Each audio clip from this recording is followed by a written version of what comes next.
दोस्तों स्वागत है आपका एक बार फिर से स्टडी टाइम ओनली के पीआईबी सेशन के अंदर। पीआईबी सेशन के अंदर हम डिस्कस करेंगे, यहाँ पे पीआईबी का सेशन है और प्लेन फोकस न्यूज रहेगी हमारी। सिंगल सिंगल एक या दो पॉइंट यहाँ पे हम हर आर्टिकल का डिस्कस करेंगे जो कि डायरेक्टली आपके एग्जाम में पूछा जाता है, प्रीलिम्स के अंदर पूछे जाते हैं।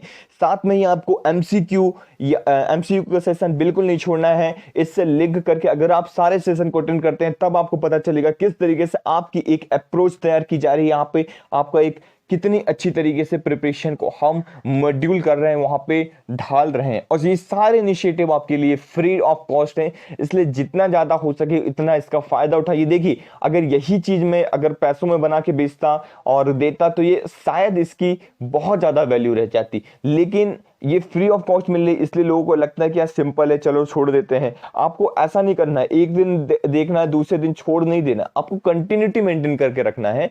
आप क्या करिए, आप इस चीज को कंटिन्यू करिए, आप इसके नोट्स बनाइए। मैं गारंटी देता हूं, एक महीने अगर आप इस चीज को कंटिन्यू करते हैं, PIB session, the Hindu analysis, और साथ में जो एमसीक्यू जो भी सेशन आ रहा है, डेली करंट अफेयर्स का एमसीक्यू, स्टैटिक एमसीक्यू और yearly current affairs MCQ, 3 MCQ के सेशन आ रहे हैं जिसके अंदर हम टोटल 20 क्वेश्चन को डिस्कस करते हैं। अगर आप ये सारी चीजों को देखेंगे तो मैं ये गारंटी देता हूं विद इन अ 1 मंथ आपका पर्सनालिटी इतनी शानदार डेवलप हो जाएगी कि आप पूछिए नहीं मत। आप ये सारी चीजें जब आप देखेंगे तो आपको खुद समझ में आएगा कि आपकी प्रिपरेशन कितने अच्छे लेवल पे पहुंच चुकी है। अपने आप आपका स्टैटिक पोर्शन कवर हो रहा है, आपका करंट अफेयर्स कितने अच्छे से कवर हो रहा है। करंट अफेयर्स के अंदर आपको कहीं दूसरी चीज पढ़ने की कोई जरूरत नहीं पड़ेगी अगर आप कंटिन्यूअसली इस चीज को देखेंगे तो इसको देखते हैं। चलिए हम डिस्कस करते हैं विदाउट एनी डिले। पहला आर्टिकल हमारा financial stability development council FSDC, ये न्यूज में था इसलिए मैं इसको डिस्कस करता हूं। कॉन्स्टिट्यूटेड 2010 में बनाया गया था, एक स्टेचुटरी बॉडी है, ये आपको याद रखना है। इसके जो चेयरमैन होते हैं वो कौन होते हैं, यूनियन फाइनेंस मिनिस्टर इसके चेयरमैन होते हैं। बस इससे ज्यादा आपको इसको अंदर याद रखने की जरूरत नहीं है।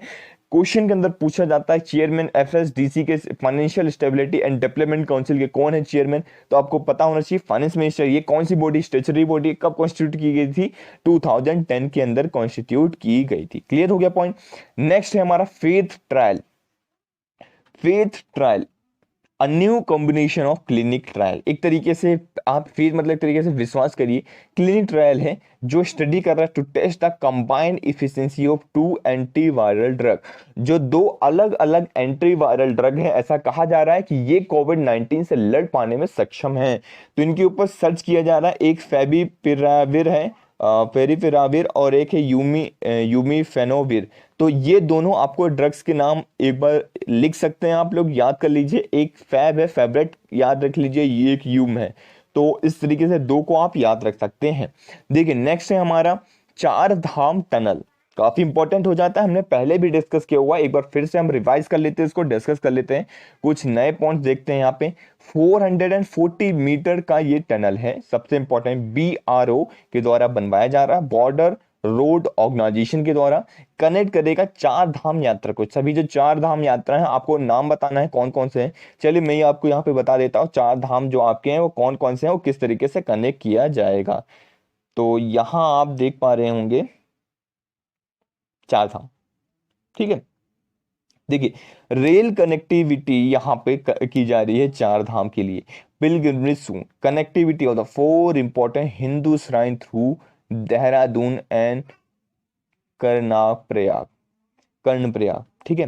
तो ये है गंगोत्री, ये है यमुनोत्री, ये है केदारनाथ और ये है बद्रीनाथ। चारों का नाम याद होना चाहिए। कौन कौन से? यमुनोत्री, गंगोत्री, केदारनाथ, बद्रीनाथ। दो नाथ हैं, दो योत्री हैं, दो त्रि इसे याद रख सकते हैं, एक यमुनोत्री एक Gangotri, Yamuna river Ganga river, Gangotri Yamunotri. Clear हो गया। केदारनाथ बद्रीनाथ, दो नाथ हैं, केदारनाथ और बद्रीनाथ। ये हो गया कर्ण प्रयाग, ये हो गया हमारा कर्ण प्रयाग, ये देहरादून हो गया, तो ये ऋषिकेश हो गया, ये हरिद्वार हो गया। तो ये सारे पिलग्रिमेज को कनेक्ट करने की बात की जा रही है। तो टोटल रूट जो की लेंथ है 327 किलोमीटर की है। थ्रू रेल के माध्यम से एस्टिमेट कॉस्ट यहाँ पे बताया जा रहा है 43,292 करोड़। 21 न्यू स्टेशन बनाए जाएंगे, 61 टनल्स, यहाँ पे टोटल लेंथ 229 किलोमीटर की होगी और 59 ब्रिजेस इसके अंदर बनेंगी। तो ये आपको याद रखना है। जो हमने एक डिस्कस किया था ना, नेशनल डेवलपमेंट, एक तरीके से financial stability and development council, इसके बारे में थोड़ा सा हम देख लेते हैं कुछ और important points. FSDC set up in 2010, body consisting of all regulators and Ministry of Finance. It is the highest forum in matter to relating to the financial stability. नाम से समझ में आ रहा है financial stability and development council. ये क्या करेगा, mainly financial stability को बना के रखेगा। अब चेयरमैन हमने बताया था, यूनियन फाइनेंस मिनिस्टर हमारे चेयरमैन है इसकी। अब देखिए रिस्पॉन्सिबिलिटी इसके अंदर काफी आ जाती है। रिस्पॉन्सिबिलिटी ऑफ एफएसडीसी, क्या क्या चीजें, फाइनेंशियल स्टेबिलिटी को मेंटेन रखना, फाइनेंशियल सेक्टर का डेवलपमेंट करना।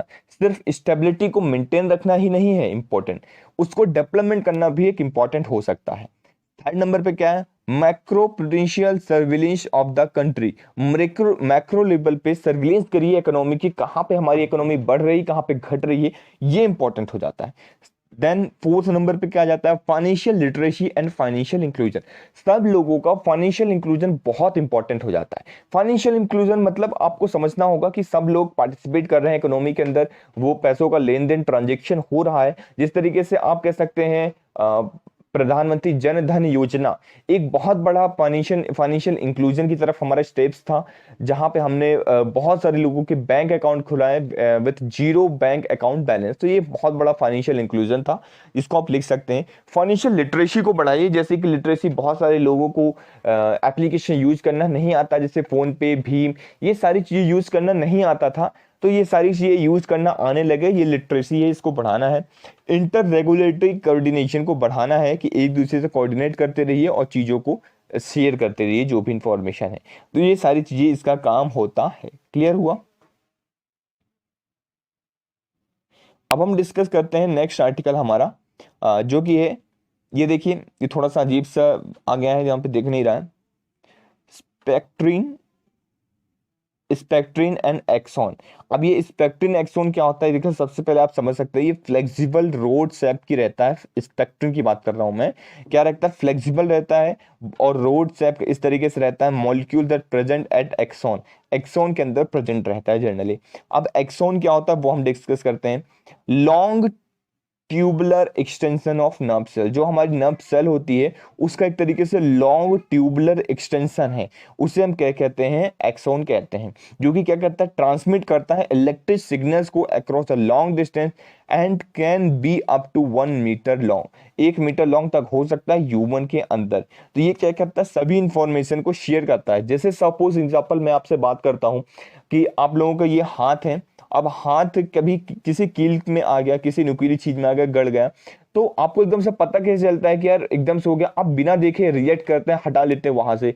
या फिर सपोज आग के पास आपका हाथ है, जलने लग गया, तो आपको कैसे पता चलता है, कैसे महसूस होता है, तो वो क्या होता है, रिफ्लेक्स एक्शन उसको कहते हैं।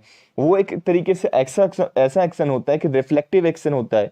आपके यहाँ पे नर्व सेल में से करंट जाएगा और सिग्नल देगा, और वही इलेक्ट्रिकल जो आपका माइंड फिर बताएगा वहां से हटाना है। फिर वो इतनी स्पीड में होता है, विद इन अ मैक्रो माइनी, इतने कम सेकंड्स के अंदर होता है कि आप उस पर रिएक्ट करते हैं, उसी को कहते हैं रिफ्लेक्स एक्शन। तो यहीं से वो चीज नर्व सेल से डिसाइड, अगर इसके अंदर कोई भी प्रॉब्लम आ गई तो वो आपको प्रॉब्लम देखने को मिल सकती है। क्लियर। एक्ट ऐसा सोर्स शॉक एब्जॉर्बर, तो ये क्या किस तरीके से एक्ट कर रहा है, एक शॉक एब्जॉर्बर जिससे एक्ट कर रहा है to protect axon from the stretch include damage, induce damage, तो डैमेज वगैरह ना हो, इस तरीके से शॉक एब्जॉर्बर का काम भी कर रहा है।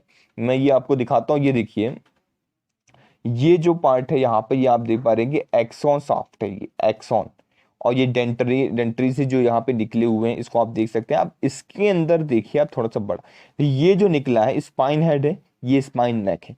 तो ये क्या हो जाता है, ये लो हो गई यहाँ पे एमपीएस जो एंड पीरियोडिसिटी इसकी हाई है, जहाँ पे जितना डार्क है, तो ये क्या करता है, यहाँ पे एब्जॉर्ब करने का काम करता है। जनरली अगर मैं बात करता हूँ, इसको यहाँ पे बड़ा करके दिखाया हुआ है प्लाज्मा मेम्ब्रेन, ये देखिए यहाँ पे प्लाज्मा मेम्ब्रेन है, एंचर फिलामेंट हो गया। स्पेक्ट्रिन जो ट्रीटमेंट बता रहा था, ये अंदर स्पेक्ट्रिन ट्रीटमेंट है, तो ये सिलेंड्रिकल शेप का होता है जो मैं आपसे बात कर रहा था। तो यही सारी चीजें इसके अंदर बताई गई हैं कि क्या है, कैसा है। और यहाँ पे आप चाहें तो कुछ इंपॉर्टेंट पॉइंट्स हैं, ये बहुत ज़्यादा टेक्निकल है इसलिए आपको जाने की जरूरत नहीं है, बस ये फिगर था तो मैंने इसको डाल दिया यहाँ पे, आप एक बार देख सकते हैं कि ये किसका क्या रूल है। बस इससे ज़्यादा इंपॉर्टेंट नहीं है, आपको रटने की जरूरत नहीं है। हाइड्रो इलेक्ट्रिक प्रोजेक्ट मल्टीपर्पज ये प्रोजेक्ट है, मध्य प्रदेश का प्रोजेक्ट है। तो ये कभी पूछा जा सकता है कि हाइड्रो इलेक्ट्रिक प्रोजेक्ट कहाँ का है, मल्टीपर्पज प्रोजेक्ट, तो एमपी का ही आपको याद रखना है। पावर फाइनेंस कॉर्पोरेशन यहाँ पे साथ में काम कर रहा है। Narmada basin project company limited इसके अंदर जो है काम करती है। तो ये प्रोजेक्ट की कंपनीज है, इसको इतना ज़्यादा इंपॉर्टेंट नहीं है रटना, बस ये याद रखना है आपको ये प्रोजेक्ट कहाँ का है, ये एमपी का प्रोजेक्ट है। क्लियर हो गया। तो सारी चीज़ें हमने आज डिस्कस कर ली हैं। कैसा रहा लेक्चर आपको ये चीज़ बताना है, साथ में कमेंट सेक्शन के अंदर आपको कमेंट करके जरूर से जरूर बताना है कि किस तरीके से हमारा आज का लेक्चर रहा है और ज़्यादा से ज़्यादा लोगों तक शेयर करना है और सभी इनिशिएटिव को फॉलो करते हुए चलना है। Thank you very much for the discussion.